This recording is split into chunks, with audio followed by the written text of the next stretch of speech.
माझ्या प्रिय बंधू भगिनींनो नमस्कार. कोर्टात दावा सुरू असतानाच जमीन विकली गेली. आता त्या खरेदीदाराचं काय होणार? त्याने दिलेले लाखो रुपये सुरक्षित आहेत का?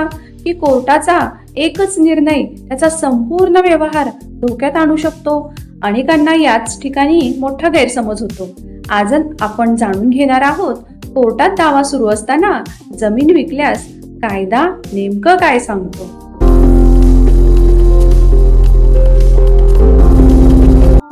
अनेकांना असं वाटतं की एकदा कोर्टात दावा दाखल झाला की ती जमीन विकताच येत नाही.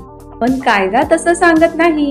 मालमत्ता विक्री होऊ शकते, मात्र त्या विक्री सोबत एक महत्वाचा कायदेशीर धोका सुद्धा जोडलेला असतो.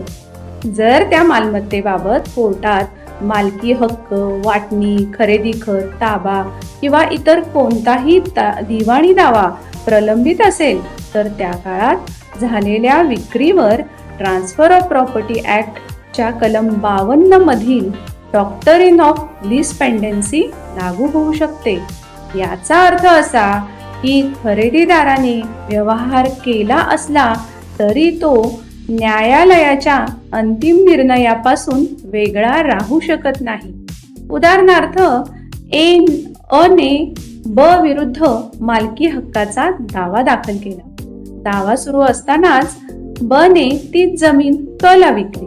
आता क हा नवीन खरेदीदार असला तरी कोर्टाचा अंतिम निर्णय जर अ च्या बाजूने गेला तर त्या निर्णयाचा परिणाम क वरही होऊ शकतो. म्हणूनच कोणतीही जमीन खरेदी करण्यापूर्वी फक्त सातबारा उतारा, नोंदणीकृत खरेदी खत किंवा मालकीची कागदपत्र पाहणे पुरेसे नाही. त्या मालमत्तेबाबत कोणताही न्यायालयीन दावा प्रलंबित आहे का याची खात्री करणे तितकेच महत्वाचे आहे.